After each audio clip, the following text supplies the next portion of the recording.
Welcome to the Old Auditorium. My name is Nancy Hermiston, and I'm head of voice and opera at the UBC School of Music. This year is the celebration of the 100th anniversary of the Old Auditorium, built in 1925, as well as the UBC Point Grey campus as a whole. The university is much older, but the campus here at Point Grey really didn't get started to be built and be completed until 1925 and shortly after. We have a series of events from the opera division that will celebrate this building. It was the cultural point of everything for UBC at the time. Eleanor Roosevelt spoke here, Paul Robeson sang here, and many, many other distinguished performers, academics, and international figures. As well, it was home of the Players Club, and also then later on Masak, the first operetta that was performed at the Old Aud was The Pirates of Penzance in 1930. But in 1925, the Players Club presented Pygmalion, which of course we would be looking at as My Fair Lady. On the 14th and 15th of October, we'll have two celebration events. Those were the opening days of the Old Auditorium in 1925. On the 14th, we're going to celebrate the music and the plays and all of the different people that worked here during those 100 years. We'll have speakers from our own generation, the generation before us, and we'll have stories about those first days in the UBC Old Auditorium. The music will be from selections of 1925 to 2025. And on September 22nd, which was the first day of classes at the Old Aud, the Opera Division welcomes you to their classes on that day. You, as a visitor, can come and sit into our classes and see how we make those stars of tomorrow great. We have an opera tea in September and one in October, which will also celebrate the Old Aud. In November, at the end of November, we're going to present Mozart's Die Zauberflöte, the magic flute.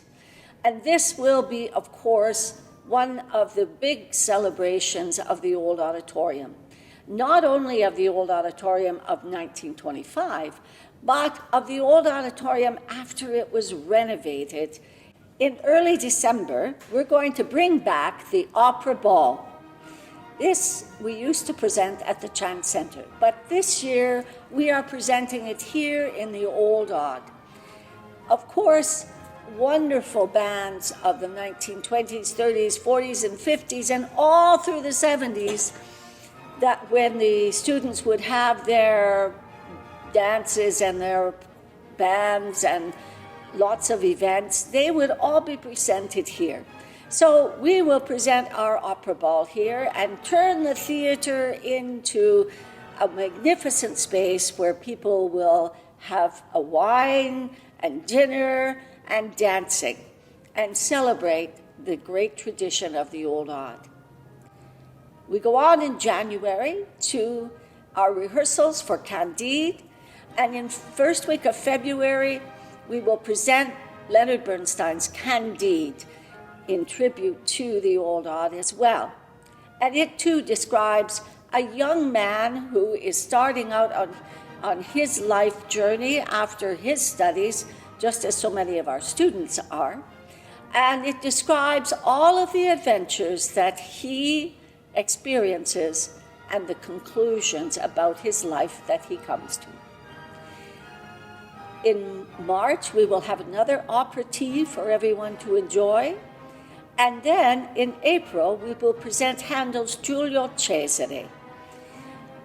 This is a marvelous work by Handel and is something that we have never brought at the UBC Opera Division before, and we're all looking forward to this wonderful opera by Handel. Our wrap-up and grand finale of the 100th anniversary will be a concert with alumna Simone Osborne and her husband, Gordon Bintner. Both of these young singers, now living in Paris, are having wonderful careers and great success. We'll have a wonderful concert of a variety of opera, operetta, and musical theater, sung by Gordon and by Simone, and celebrate the end of the 100th anniversary of our wonderful Old Odd. In 1997, the Old Odd was scheduled to be demolished. The operating students and I had been rehearsing and performing there, and it was in very bad condition. But we loved it. And we tried to protest and tried to convince people not to tear this beautiful old theater down with its rich history. But it looked like we had failed. So we decided we would put on a performance and invite anyone that wanted to come to please come and say goodbye to the Old Odd.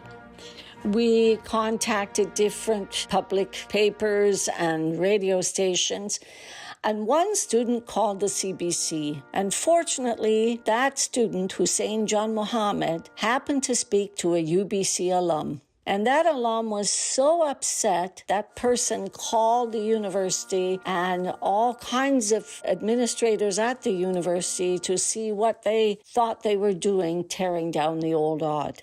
There was such a furor about that, the demolition was delayed. And then we were very fortunate that in 1997, in the fall, President Martha Piper came to be our new president. And she prevented this Old Odd from being torn down. I was a relatively new faculty member. She asked me what I needed, and I said, I need that building over there, that Old Odd building. And so she prevented it from being torn down. And in the next term, Stephen Toop came. He was the next president. He was a great lover of music. And he was able to find some money to start the seed money for the renovation of the old auditorium. And in 2008, 2009, that started to ferment. And we were able to finally raise enough money to renovate the Old Odd. And in 2010, in June, we opened with the Magic Flute. And we're testing out our brand new renovated old auditorium. I hope that you will continue to join us on this journey and help support this education and this Old Odd Theater going into the next 100 years, so that those students who come to UBC with so much talent are also able to fulfill their potential during the next 100 years. That is our goal with this season, not only to pay tribute to it, but to look forward to the next 100 years. We also will be paying tribute to the veterans from the First World War and the Second World War, who were a large majority of the students at that time.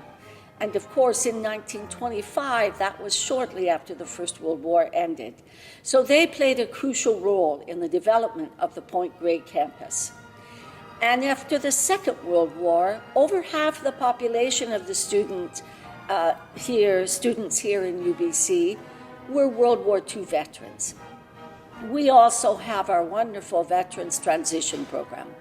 And today, we have many veterans coming to transition from military life back into civilian life. We pay tribute to our World War I and II veterans, our Korean War veterans, and those veterans who have fought in the Afghanistan War and on our peacekeeping missions throughout the world. I hope you will join us for all these events. It will be very exciting, filled with music, history, and absolutely a lot of fun. Please join us. Have a wonderful year with us, looking at the old of the past, the present, and really looking forward to the future of the old auditorium and of the UBC Point Grey campus. Thank you.